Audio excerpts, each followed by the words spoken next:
안녕하세요. 실화 소개 자주 듣고 있는 애청자예요. 저는 세상에 공짜는 없다고 생각하는 사람이에요. 실제로 살아보니 그렇더라고요. 어찌나 야박하고 무서운 세상인지 남편을 먼저 보내고 아주 제대로 배웠죠. 그래서 공짜 바라는 사람 아주 싫어합니다. 거저 얻으려고 하고 남 뒤통수 쳐서 자기 걸로 만들려고 하는 사람들. 치를 떨 정도로 싫어해요. 그런데 어쩌다가 그런 사람과 가족까지 되면서 저에게 불행이 닥쳐왔습니다. 모두 제 감을 무시한 행동으로 치르게 된 불행이었어요. 그래서 지금 제 속이 말이 아닙니다. 그 속풀이를 하려고 이곳을 찾았고요. 제가 풀어낸 얘기 잘 들어주세요. 저는 젊은 나이에 남편과 사별을 했습니다. 사람이 언제 죽을지 모르잖아요. 그러니 젊을 때 사별할 수도 있는 거죠. 그런데 그 죽음이 자연스럽지 않은 게 문제였어요. 그것이 제 불행의 시작이 되었고요. 남편은 펀드 매니저로 일을 했어요. 당시에는 돈을 참 많이 벌 수 있는 직업이었는데 그게 또 자칫하면 떼돈을 잃는 일이라 스트레스가 심한 일이었어요. 그래도 성과가 좋아서 자신 있게 일을 하던 사람이었는데 남편이 살아있을 때는 수입이 꽤 좋았거든요. 덕분에 저도 딸아이도 넉넉하게 생활할 수 있었어요. 그런데 IMF가 오면서 막대한 손실을 보게 되었고 그 일을 비관한 남편은 저와 딸아이를 두고 자살을 선택했습니다. 아직도 이해가 되지 않아요.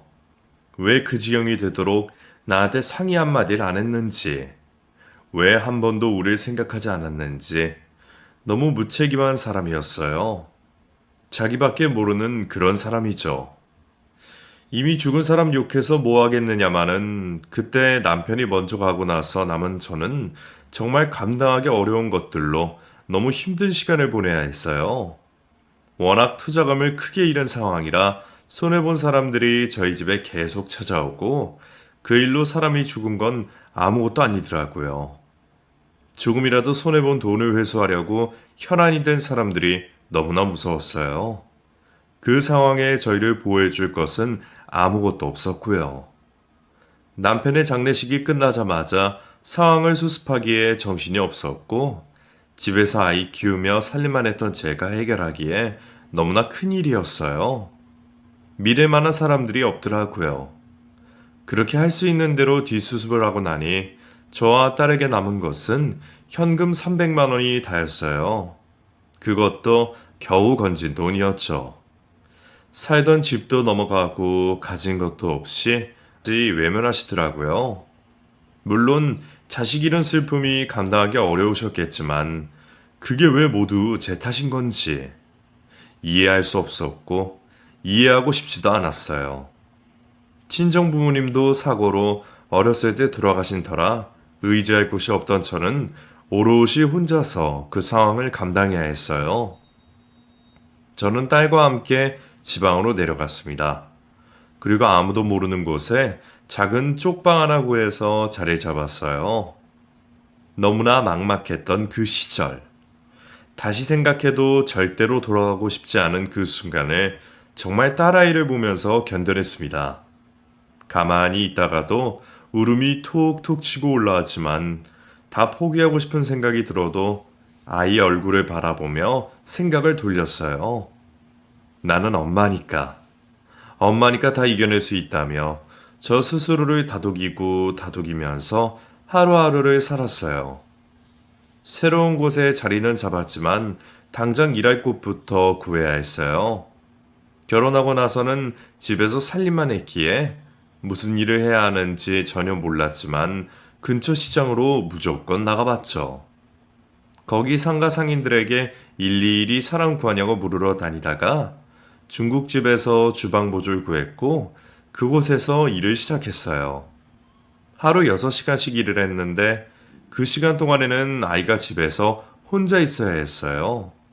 돌봐줄 사람이 없으니까요.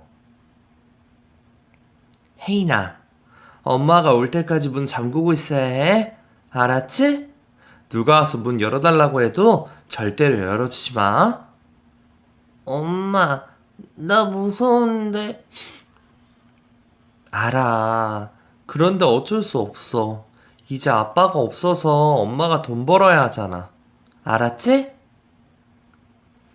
집에 혼자 있어야 하는 게 무서운 딸은 출근하는 제 바지가랑이 잡고 계속 울어댔어요. 그런 아이를 뿌리치고 집을 나서야 했고, 내가 처한 상황이 기가 막혀서 눈물바람으로 출근을 했어요.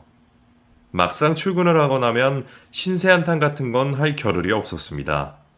점심 장사 준비로 너무나 분주했기에 시키는 일을 정신없이 해야 했거든요. 식당 주방 일은 처음 해본 일이라 실수도 참 많았어요. 살림 경력이 8년이나 됐지만 집에서 하는 것과 업소에서 하는 건 천지 차이더라고요. 아줌마, 일 이렇게 하면 우리도 사정 못 봐줘? 우리는 뭐 땅 파서 장사하는 줄 알아? 돈을 받고 하는 일이면 빠릿빠릿하게 움직여야지. 네, 죄송합니다. 빨리 할게요. 아이고, 속 터져 진짜. 여자 주인이 그렇게 저를 달달 볶았어요. 물론 제가 일을 잘 못해서 그랬던 거겠지만 좋은 소리도 하루 이틀이라는데 매번 못한다고 윽박지르고 그러니 저도 많이 괴롭더라고요. 하지만 어쩌겠어요. 입 꾹 다물고 일할 수밖에요. 그래도 그때 그 일을 하면서 저도 많이 배웠어요. 그동안 남편 그늘 아래 살면서 얼마나 편하게 지냈는지도 알게 됐고요. 먼저 간 사람 원망만 하며 살았는데 고마운 것도 알게 됐죠. 그렇게 하루만 살았어요. 아침에 눈 뜨면 그 하루만 생각하고 살고 그 다음 날에도 그 하루만 생각하면서 살았더니 그냥 사라지더군요. 머릿속에 어떤 희망이나 계획 같은 것 없이 일하고 살자고 그런 날들의 반복이었어요. 그런데 우리나라가 정이 많기도 하지만 매정할 때는 또 가차없잖아요. 남편 없이 산다고 외지인이 딸 하나 데리고 산다고 무시도 많이 당하고 살았어요. 시골 동네에 인심 야박하다지만 그래도 몇 년을 쭉 살면 받아줄 법도 한데 끝까지 외지인 취급에 손가락질을 하더라고요. 혹시나 자기 집 남편이랑 바람이라도 날까봐 수군거리고 챙겨주는 척하면서 따돌림 당하고 그런 경우가 한두 번이 아니었어요. 심지어 밤에 자고 있는데 동네 남자 하나가 쳐들어온 적도 있었어요. 제가 소리를 고래고래 질러서 놀란 남자가 그냥 도망갔기에 망정이지 아니었으면 몹쓸 짓을 당할 뻔도 했습니다. 그 일이 있고부터는 이부자리 손 닿는 곳에 항상 망치를 놓고 살았어요. 집안에서도 마음 편하게 있을 수가 없었죠. 정말 그때를 생각하면 아직도 치가 떨려요. 어떻게 그 시절을 이겨냈는지. 딸이 없었다면 저는 못 이겨냈을 겁니다. 우리 아이가 저를 살린 거나 마찬가지예요. 살지 말지 더 이상 고민하지 않게 되었을 때부터 저는 마음을 새롭게 먹었어요. 더 이상 사람들이 저희 모녀를 만만하게 생각하지 못하게 해야겠다 싶더라고요. 그런 팔자를 고쳐야 하는데 남자 덕 보면서 또 살고 싶진 않았어요. 그래서 돈을 모아야겠다고 결심을 하게 됩니다. 내가 돈이 많으면 사람들이 함부로 못할 것 같았어요. 저희 딸에게도 마찬가지로요. 그때부터 닥치는 대로 일을 하게 됐어요. 잠자는 시간 외에는 전부 일을 했죠. 하루 종일 밖에서 일하고 와도 집에서 부업을 했어요. 시간을 정말 허투루 쓰지 않으려고 애를 썼죠. 덕분에 어느 순간부터 돈이 모이기 시작했고 계속해서 돈을 불려나갔어요. 처음에는 진짜 모으기 힘들었는데 몇백만 원이 되자 그 다음부터는 모으기가 재미가 있더라고요. 그래서 안 쓰고 계속 모았어요. 옷도 진짜 안 사 입고 두 벌로 번갈아 입으면서 지냈어요. 먹는 것도 딸애 챙겨주는 것 빼고 김치 한 조각에 물 말아 먹고 그랬어요. 제대로 먹는 건 없으면 하루 종일 일을 하니 제 몸은 뼈만 남아 앙상했지만 악으로 참으며 견뎠어요. 그렇게 모은 돈으로 어떻게 하면 더 돈을 불릴 수 있을까 고민을 하다가 우연히 부동산 투자에 대해서 알게 됐어요. 세차장에서 일을 한 적이 있었는데 거기 옆에 바로 부동산이 있었거든요. 그곳 사장님과 인사를 하며 지내다가 우연히 아파트 투자에 대해 듣게 됐고 그날부터 저는 그 부동산으로 매일 찾아갔어요. 사장님, 저 왔어요. 아, 혜인이 엄마 왔어? 아이고, 또 음료수 사왔네. 왜 이리 자꾸? 그냥요. 더운데 시원한 거 드시면서 하세요, 사장님. 10원짜리 하나도 악착같이 모으던 저였지만 부동산 사장님과 친해져야 한다는 생각에 비싼 음료수를 마다하지 않고 사들고 갔어요. 그리고 그곳에서 기동량을 했죠. 하루가 멀다 하고 찾아오는 저를 사장님도 점점 익숙하게 받아주셨고 서로 얘기를 하다가 제 사정을 모두 알게 됐어요. 아이고, 혜인이 엄마한테 그런 사정이 있는 줄은 꿈에도 몰랐네. 속사정 없는 사람이 어디 있겠어요. 이제는 다 지난 일인데요, 뭐. 그래도 대단하구먼. 어린 딸 혼자서 건사하며 사는 게 어디 쉬운 일인가? 지금처럼 까다롭지 않아서 대출을 끼고 어찌어찌 하더라도 이자 낼 돈까지 감당하려면 제가 버는 걸로는 무리겠더라고요. 어떻게 하면 더 돈을 많이 벌 수 있을까 고민을 하고 있던 찰나에 평소 친하게 지내던 생선가게 할아버지가 일을 그만두신다는 얘기 들었어요. 평소 가게가 바쁠 시즌에 제가 가서 일을 해주고 그랬거든요. 그래서 가게 돌아가는 상황을 훤히 알고 있었고 그만큼 친하게 지내는 분이었어요. 사장님, 왜 가게 접으시는 거예요? 그렇게 됐어. 나 암이래. 예? 암이요? 평소 기침을 참 많이 하셨어요. 그러면서도 담배를 끊지 못하시고 그러시더니 결국 암에 걸리셨다고 하시더라고요. 저에게 참 살갑게 대해주시던 분이라서 마음이 많이 아팠어요. 부인도 자식도 없이 홀로 생선가게를 운영하시면서 기부도 하시면서 좋은 일도 많이 하셨거든요. 무슨 말을 할지 몰라 눈물만 글썽이고 있는데 사장님은 저에게 뜻밖의 제안을 하셨어요. 이 가게 혜인 엄마가 맡아 해볼래? 이 시장에서 생선 가게 여기밖에 없어.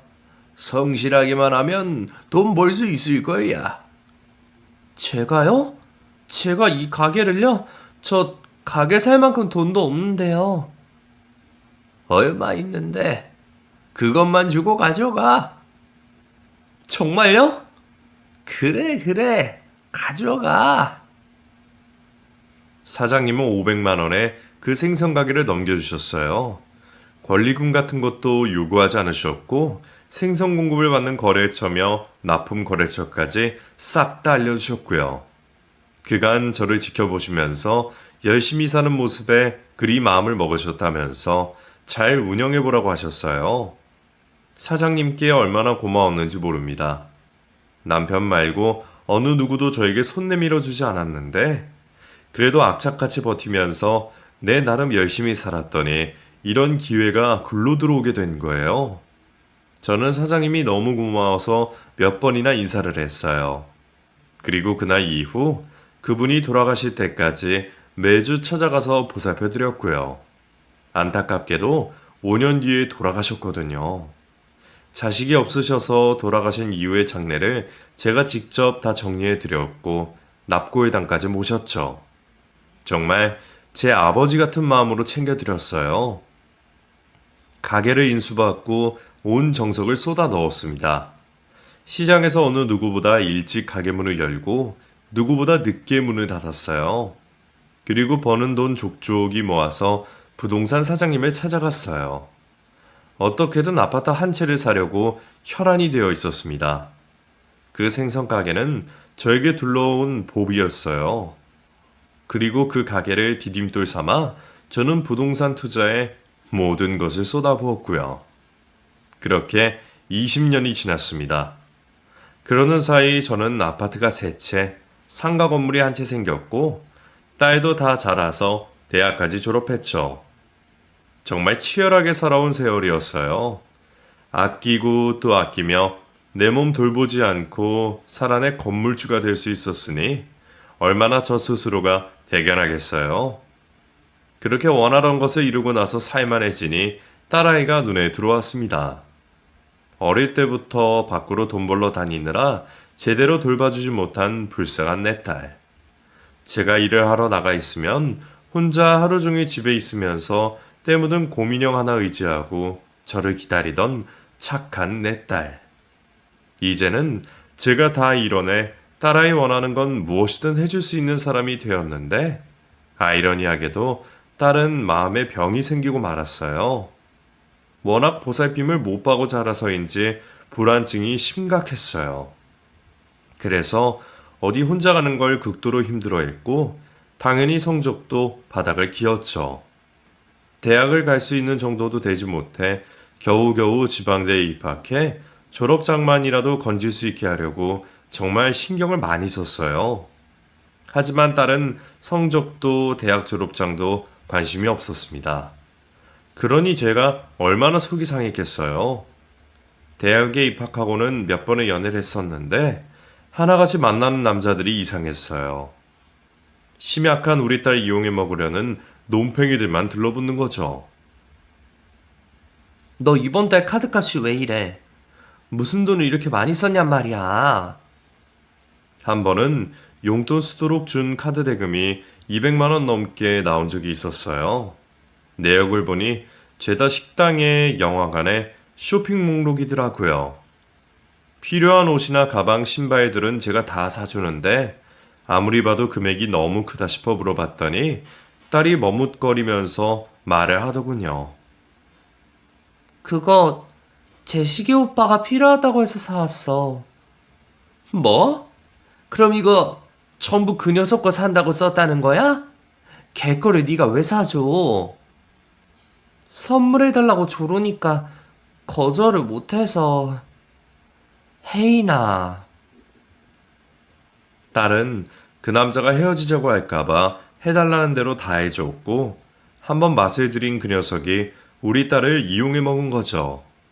저는 당장 헤어지라고 했어요. 딸은 좋아하는 사람이라고 울고 불며 못 헤어진다고 하더군요. 그렇게 되먹지 못한 남자들만 자꾸 줄줄이 붙었어요. 하나같이 어쩜 그리 나쁜 남자들만 만나는 건지. 너무 속이 상했지만 이미 다 큰 아이 따라다니면서 제가 말릴 수도 없고 제 속만 터져나갔죠. 그렇게 알게 돼서 헤어지게 한 것만 여러 번. 그러는 동안 결심한 건 결혼만은 꼭 중매로 시켜야겠다는 거였어요. 결혼은 연애랑 다르잖아요. 결혼하고 헤어지는 게 쉬운 일도 아니고 혹시나 아이가 생기면 더 곤란해지니 제대로 된 남자한테 시집 보내야지 싶은 거죠. 그런데 자식 일이 어디 마음먹은 대로 되나요? 결혼만은 정말 고르고 골라서 시키고 싶었는데 그것조차 내 뜻대로 되지 않았어요. 이번 주 일요일 호텔 커피숍에 약속 잡았어. 오후 1시니까 나가봐.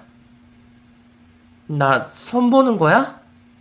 너도 계속 나이 먹어가는데 슬슬 결혼 준비해야지. 언제까지 어중이 떠중이들만 만나고 다닐 거야? 엄마, 나 만나는 사람 있는데. 아휴, 또 생겼어? 그건 그거고 이건 이거야. 엄마 잘하는 분께 부탁해서 마련한 자리니까 그냥 나가. 싫어. 엄마 안 나갈래.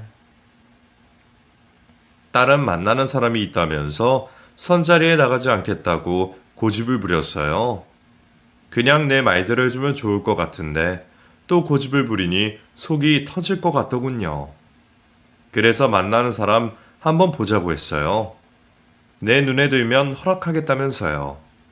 이상한 놈 같으면 바로 떼어낼 요량으로 그렇게 말을 했는데 며칠 뒤에 팔랑팔랑 거리는 놈이라 느낌이 강했기에 마음에 들지 않았거든요. 그래서 그날 만나고 온 뒤 솔직하게 말했어요. 신랑감은 아니라고요. 그랬더니 엄마, 오늘 한 번 보고 사람을 어떻게 알아? 그냥 나 믿고 만나게 두면 안 돼? 이 사람은 달라. 이전에 내가 만난 사람들이랑 다르다고. 네가 뭘 안다고 그래? 그렇게 잘하는 애가 여태 만난 놈들마다 뒤통수 쳤니? 엄마. 결국 그날 딸과 대판 싸웠어요. 내 의도는 그게 아닌데 딸이 내 말을 듣지 않으니 너무 답답하더라고요. 남자 하나가 뭐라고 모녀 사이에 이렇게 분란을 만드는 건지. 딸이 어릴 적 받지 못한 정을 자꾸 다른 데서 채우려는 것 같아 너무 속상한데 어찌할 방법이 없으니 저의 고민은 하루가 다르게 깊어지기만 했어요. 제가 반대를 하는데도 계속 만나겠다고 하니 가만히 두고 봤습니다. 결혼만은 절대 안 된다는 마음으로 연애나 실컷 해라 싶어 그리 뒀어요. 그랬더니 역시나 바람을 2번이나 피워서 들키더라고요. 바람 핀 걸 알게 돼서 눈물, 콧물을 펑펑 쏟아내면서도 헤어지지 않고 계속 만났어요. 역시 그 남자가 보통 내기가 아니다 싶더군요. 헤어지라고 몇 번이나 얘기를 했지만 그럴 때마다 얻는 것 없이 딸과 싸우기만 해서 결국 제가 한 발 물러나 계속 지켜봤어요. 제 풀에 지쳐 언젠가는 둘이 끝이 날 거라고 여겼는데 글쎄 결혼하겠다고 하는 겁니다. 생각지도 않은 결과라 너무 놀랐고 저는 2번 생각하지 않고 결사반대를 했죠. 이거사. 너 놔두고 2번이나 바람핀 놈이야. 근데 뭐래? 결혼을 해? 네가 제정신이야? 엄마, 나 그 사람 사랑해. 바람 피운 거 맞는데 다 실수래. 다시는 그러지 않겠다고 약속했어, 엄마. 제발 허락해줘, 어? 딸은 결혼시켜달라고 저에게 매달리기 시작했어요. 그때마다 절대 안 된다고 강하게 나갔는데 도저히 안 되겠는지 만나는 남자까지 데리고 와서 같이 저에게 얘기를 하는 겁니다. 장모님, 제발 저희 결혼 허락해 주십시오. 누가 네 장모야? 저 혜인이 행복하게 해줄 자신 있습니다. 제발 믿어주십시오. 연애하는 동안 내가 하는 바람만 2번이야. 근데 내가 널 어떻게 믿어, 어? 저는 강경하게 나갔어요. 제 사전에 절대로 허락할 수 없는 조건이었어요. 그런데 참 끈질기더군요. 도대체 물러설 기색이 없는 거예요. 거기다 딸까지 합세를 해서 저에게 결혼시켜달라고 하니 당할 재간이 없었어요. 결국 저는 둘의 결혼을 허락하게 되었고 제 본능이 강하게 반대하는 결혼을 시키곤 맙니다. 제가 허락을 한 건 모두 딸 때문이었어요. 딸만 마음을 돌리면 자연스럽게 떨어져 나갈 텐데 딸이 오히려 결혼하겠다고 난리를 피우니 어쩔 수가 없더라고요. 막상 허락은 했지만 저는 불안했어요. 그래서 조건을 걸었죠. 혜인이 덕분에 이 결혼하는 거야, 알지? 대신 조건이 있어. 나는 자네 못 믿네. 그러니 나한테 믿음을 줘. 네, 장모님, 뭐든 하겠습니다. 믿어주십시오. 사이될 남자는 자신 있다고 말했고 저는 조건을 걸었어요. 결혼 후 한 번이라도 바람을 피울 시엔 전 재산을 포기하고 위자료 5천만 원을 지급 후 이혼하겠다는 각서를 쓰라고 했죠. 그리고 그 각서를 공증받겠다고 했어요. 사이될 사람은 절대 그런 일은 일어나지 않겠지만 각서가 있어야지 자신을 믿을 수 있다면 그렇게 하겠다며 기꺼이 각서를 작성해 주었어요. 그리고 사이는 그 전에 딸이 만났던 여러 남자들과 자기는 다르다며 딸을 사랑해서 결혼하는 것이지 재산을 보고 결혼하는 것이 아니라고 말했어요.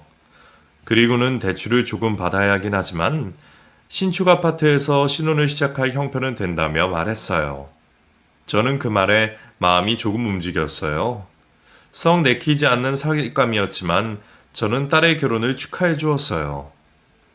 결혼 초 딸아이는 정말 행복해했고 사이도 애살 있게 굴며 저희 집에 왕래도 자주 하며 지냈어요. 점점 저도 사이를 보는 시선이 달라졌어요.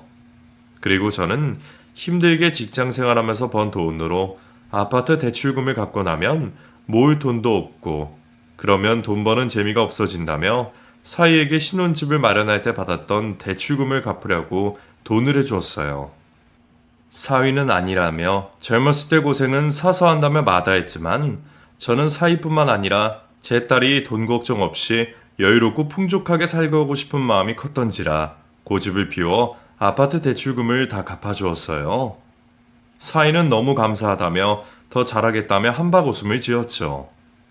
이제는 둘 사이에 근심거리도 없이 행복한 일만 생길 거라고 생각했었는데 딸이 결혼한 지 3년이 지나도록 아이가 생기지 않았어요. 아직 젊다며 천천히 가져도 된다고 말을 했지만 딸의 얼굴은 시간이 갈수록 점점 더 어두워졌어요. 저는 그런 딸이 걱정이 되어 용하다나 한의원에 가서 진맥도 짚어보고 몸에 좋다는 것을 다 해봤지만 아무 소용이 없었어요. 그러던 어느 날 딸이 운전하던 차가 전복되어 병원에 실려갔다는 전화를 받았어요. 저는 신발도 제대로 신지 못한 채 병원으로 달려갔고 딸은 수술실에 들어갔고 같이 실려온 사이는 가벼운 타박상만 있을 뿐 다행히 멀쩡했어요. 딸의 수술은 잘 마무리가 되었어요. 혼수 상태로 온몸에 붕대를 감고 있는 딸의 모습을 보고 저는 다리에 힘이 풀렸어요. 그런 저를 옆에서 사이가 보살펴 주었어요. 며칠째 계속 의심 없는 딸아이 때문에 저와 사이는 병원을 떠나지 못하고 계속 딸의 곁을 지켰어요. 딸의 상태가 길어질 것 같은 느낌이 들었던 저는 잠들어 있던 사이를 깨워 병원에는 내가 있을 테니 집에 가서 옷도 갈아입고 쉬었다가 오라고 말했어요. 급한 일이 생기면 바로 연락을 주기로 했죠. 사이는 처음에는 거절을 하다가 제가 계속 얘기하니 못 이기는 척 가방을 들고 병원을 나섰어요. 저는 의자에 앉아 어서 딸이 깨어나기를 간절히 기도했어요. 그날 저녁 사이는 돌아오지 않았고 그 다음 날도 또 그 다음 날에도 병원에 나타나지 않았어요. 사이가 걱정이 된 저는 사이에게 전화를 걸었어요. 네, 장모님. 그래, 자네 집인가? 요즘 돈 병원에 오질 않아서. 네, 안 그래도 연락을 드리려고 했는데 혜인이 곁을 지킨다고 병원에 며칠 있는 동안 회사 업무가 밀려서 이것만 처리하고 가려고 하고 있었어요. 그랬나? 회사에 바쁜데 혜인인 여전하니까 급하게 하지 말고 천천히 일 보게. 네, 금방 해놓고 갈게요. 사이는 바쁜 업무 때문에 오지 못한다고 이야기했지만 낯선 여자 뒤에서 샤워 가운만 입고 따라 나온 사이와 눈이 마주쳤어요. 사이는 저를 보자마자 멈칫하더니 뒷걸음질 치기 시작했어요. 저는 현관문 앞에 서 있던 여자를 밀치고서 도망가는 사이를 따라 쫓아 들어가 사이의 뒷덜미를 낚아챘어요. 제가 뒷덜미를 낚아채는 바람에 사이는 뒤로 미끌려서 엉덩방아를 찌으며 넘어졌고 사태를 파악한 사이는 그제서야 바닥에 무릎을 꿇고 손이 발이 되게 싹싹 빌기 시작했어요. 뒤따라온 여자가 사이의 목덜미를 잡고 있던 저의 손을 잡아 떨어뜨리며 저에게 소리 지르기 시작했어요. 이거 나요. 누구신데 이러는 거예요? 오빠 아는 사람이야? 오빠? 이 사람이 당신 오빠야? 네, 우리 오빠예요. 아줌마 누구길래 남의 집에 와서 이 난리예요? 나? 네 오빠 장모 되는 사람이다. 네? 너 누구야? 누군데 남의 집에 들어와서 이것들이 여기가 어디라고 여기서 이치랄 일이야? 저는 뒤따라온 여자가 사이의 내연녀인 걸 알아차렸어요. 제 딸은 지금 병원에서 생사를 오가며 언제 깨어날지도 모르는 상태로 힘겹게 이겨내고 있는데 사이란 작자는 딴 년이랑 바람을 피우고 있었다니. 그것도 두 눈 시퍼렇게 뜨고 있는 제 딸의 집에서. 저는 도저히 화를 주체할 수가 없었어요. 속에서 천불이 나서 몸을 가만히 두고 있을 수가 없었어요. 저는 바락바락 소리 지르다가 주방으로 가 그릇, 물컵, 가릴 것도 없이 눈앞에 보이는 것들은 모두 다 바닥으로 던져버렸어요. 놀란 내연녀가 가방을 들고 나가려는 걸 쫓아가서 그녀의 머리끄댕이를 붙잡아 사이의 옆에다가 꿇어앉혔어요. 매섭게 씩씩거리며 내려다보고 있는 저를 보고 둘은 안절부절하지 못했어요. 둘 앞으로 저는 식탁 의자 하나를 끌고 와서 자리에 앉았어요. 그리고 그들의 대화를 동영상으로 촬영했어요. 증거물로 남기기 위해서였죠. 너네 둘 언제부터야? 그게 똑바로 말 안 해? 언제부터야? 두어 달 됐어요. 두어 달? 혜인이도 이 사실을 알아? 아니요. 혜인이는 이 사실을 몰라요. 그래? 그럼 오늘 있었던 일을 절대로 발설하지 말고 혜인이랑 당장 이혼해. 장모님, 이번이 처음이자 마지막 실수예요. 장모님만 눈 딱 감아주시면 제가 뭐든지 하라는 대로 다 할게요. 저는 싫다고 계속 그러는데 이게 자꾸 불러오는 바람에 제가 확실하게 정리할게요. 네? 이번 한 번만 눈 딱 감아주세요. 혜인이 지금 몸도 힘든데 마음까지 힘들게 할 수는 없잖아요. 어디서 내 딸 걱정을 해. 그걸 아는 사람이 이런 짓을 하냐고. 정말 저는 아무 잘못 없어요. 저는 안 된다고 밀어냈는데 장모님도 아시잖아요. 철벽처럼 막아서는데도 여우가 꼬리치면서 자꾸 다가오는데 어느 누가 가만히 있겠어요. 정말 이건 제 실수예요. 확실하게 밀어냈어야 했는데 질질 끌려다니다가 장모님, 저 정말 혜인이 사랑해요. 저한테는 혜인이밖에 없어요. 이 오빠 진짜 어이없다. 사랑? 나라도 와이프 돈 보고 결혼한 거라 사랑이고 뭐고 없다며? 마누라 홀딱 벗고 있어도 아무 감정이 없다고 그랬잖아. 그 사람 나한테서 느낀다며. 이 오빠 정말 어이없네. 야, 이 미친년아. 내가 언제 그랬어? 뭐? 미친년? 이 새끼야 말 다 했어? 너 내가 증인되라도 이딴 소리 하는지 볼까? 사이는 내연녀의 말에 당황한 듯 헛소리하지 말라며 내연녀의 뺨을 때렸고 내연녀도 한 성가라 하는지 사이의 뺨을 똑같이 때렸어요. 씩씩대는 둘의 모습을 보고 있는 저는 참 가관도 아니었어요. 저런 걸 믿고 내 딸과 결혼을 시켰다니. 제 눈을 제가 찌른 거죠. 그때 딸을 두들겨 패서라도 뜯어 말렸어야 했는데 딸을 말리지 못한 제 자신이 너무나 후회스러웠어요. 저는 둘의 이야기를 듣고 있으니 살인을 저지를 것 같은 충동을 느꼈어요. 아마 그때 전화가 울리지 않았더라면 저는 아마 그 둘을 어떻게 했을 거예요. 제게 걸려온 전화는 딸이 있는 병원이었어요. 딸이 의식을 찾았다는 소식이었어요. 저는 벌렁거리는 심장을 부여잡고 불이 나게 병원으로 달려갔어요. 병실에 들어선 순간 침대에 누워있던 딸은 저를 쳐다보고 있었어요. 저는 가슴이 벅차올라 눈물이 주체할 수 없을 만큼 흘렀어요. 딸에게 달려가 딸을 껴안고 딸의 얼굴을 감싸 안으며 엉엉 울었어요. 괜찮아? 엄마 알아보겠어? 엄마 걱정 많이 했지. 나 언제부터 이러고 있었던 거야? 꽤 됐어. 이거 사.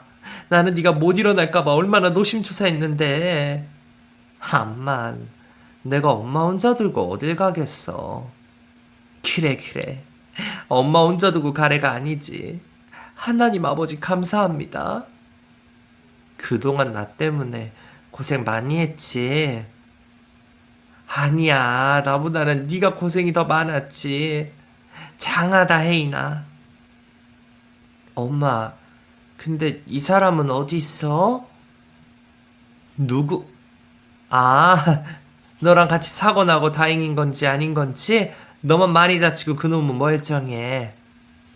지금 어디 있어? 지금까지 너 깨어가는 거 지켜보고 있다가 옷 갈아입는다고 집에 잠깐 다녀온다고 갔어. 저는 사이가 바람이 났다는 것을 차마 딸아이에게 말하지 못했어요. 간신히 깨어난 딸아이가 혹시나 충격을 받아 또다시 쓰러질까봐 말을 할 수가 없었어요. 제가 딸아이를 안쓰럽게 쳐다보고 있을 때 병실문을 열고 헐레벌떡 사이가 들어왔어요. 아까 딸의 집에 있을 때 병원 전화를 받았던 터라 딸이 깨어났다는 소리 듣고선 병원에 온 거였어요. 저는 사이의 얼굴도 쳐다보기도 싫었지만 아무것도 모르는 딸을 위해서 아무 일도 없었던 것처럼 행동했어요. 사이는 딸의 곁으로 다가와서 딸의 손을 잡았어요. 딸은 가만히 있다가 둘이 할 이야기가 있으니 저더러 잠깐 자리 비켜달라고 말했어요. 저는 딸의 말에 병실 밖에서 잠시 기다렸어요. 그리고 얼마 뒤 사이가 고개를 떨군 채 나왔어요. 저는 나가는 사이를 보고 병실 안으로 들어갔고 울고 있는 딸을 발견했어요. 무슨 일이야? 무슨 일 있었어? 아니야, 아무것도. 아니긴 뭐가 아니야. 저 새끼가 뭐라고 그래? 뭐라고 그랬길래 네가 울고 있어? 엄마, 나 이혼할래. 어? 저는 겨우 의식을 차린 딸아이의 입에서 먼저 이혼한다는 말이 나오자 저는 말문이 막혔어요. 이게 무슨 일이지? 나한테는 절대로 말하지 말라고 말했건만. 그것조차도 홀라당 다 이야기하고 간 거야? 정말 너 생각은 하나도 안 하는구나. 네가 알면 충격받을 거 뻔히 알면서 어떻게 그 얘기를 하고 가. 내가 당장 이것이... 아니야, 엄마. 나 안지 조금 됐어. 뭐? 알고 있었다고? 그러다 이 사고도 났고. 그게 무슨 말이니? 자세히 이야기 좀 해봐. 사이가 와서 홀라당 다 말해놓고 간 줄로만 알았었는데 딸이 사이의 바람을 알고 있었다니 저는 딸의 이야기를 듣고 충격에 빠졌어요. 딸은 사고가 나던 날 사이가 그 내연녀랑 같이 있는 현장을 목격했고 들킨 것을 한 사이가 부랴부랴 차를 타고 이동하던 딸을 쫓아가던 도중 뒤에서 딸의 차를 받게 됐고 딸은 그 충격으로 내리막길을 내려오다 차가 미끄러져 가드레일을 부딪히는 바람에 전복 사고가 난 것이었어요. 저는 딸의 이야기를 듣고 피가 거꾸로 쏟는 듯 했어요. 여지껏 딸의 운전 미숙으로 인한 사고라고 생각했었는데 자신이 바람핀다는 것을 안 딸의 입막음을 하려고 쫓아오던 사이의 차와 충돌해서 생긴 사고였다니 저는 눈알이 뒤집혀 아무것도 눈에 보이지 않았어요. 저는 그 길로 딸의 집으로 쫓아가서 문을 열라며 발로 문을 차고 주먹으로 문을 두드렸죠. 현관문이 열리고 사이가 나왔어요. 저는 사이를 보자마자 사이의 목에 팔을 걸고 온 힘을 다해 몸을 흔들어댔어요. 사이가 비틀거리며 중심을 잃고 바닥에 쓰러지자 저는 사이의 얼굴을 인정사정 볼 것 없이 마구잡이로 두들겨 팼어요. 아무것도 모르는 상태에서 저의 공격을 받았던 사이는 처음에는 막고 있다가 점차 저를 힘으로 제압을 했고 왜 그러냐며 제 팔을 붙잡았어요. 저는 팔을 뿌리치려고 발버둥을 쳤지만 건장한 남자를 이길 수가 없었어요. 저는 고래고래 고함을 질러댔고 맞은편에 살던 집에서 사람들이 쫓아 들어왔어요. 남자 하나는 저의 양손을 붙잡고 있는 사이를 저에게서 떨어뜨리고 안간힘을 썼어요. 그러자 사이는 그런 남자에게 남의 일에 관심 끄라며 어깨로 밀어냈고 저는 경찰에 신고를 해달라며 소리를 질렀어요. 남자를 뒤따라오던 여자는 경찰에 신고를 했고 얼마 있지 않아 경찰이 들이닥쳤어요. 사이는 경찰을 보자 장모님이 화가 나셨는지 무작정 달라붙어서 방어를 했었다며 아무 문제 없다며 흔히 있는 가정사라고 경찰들을 돌려보내려 했어요. 저는 경찰에게 이 사람이 내 딸을 죽일 뻔한 사람이라며 경찰서에 데리고 가야 한다며 고함을 질러댔어요. 제 말을 들은 경찰은 경찰서에 가서 자세한 이야기를 하자며 우리 둘을 데리고 갔어요. 저는 변호사를 사서 사이를 형사소송과 이혼소송으로 걸었어요.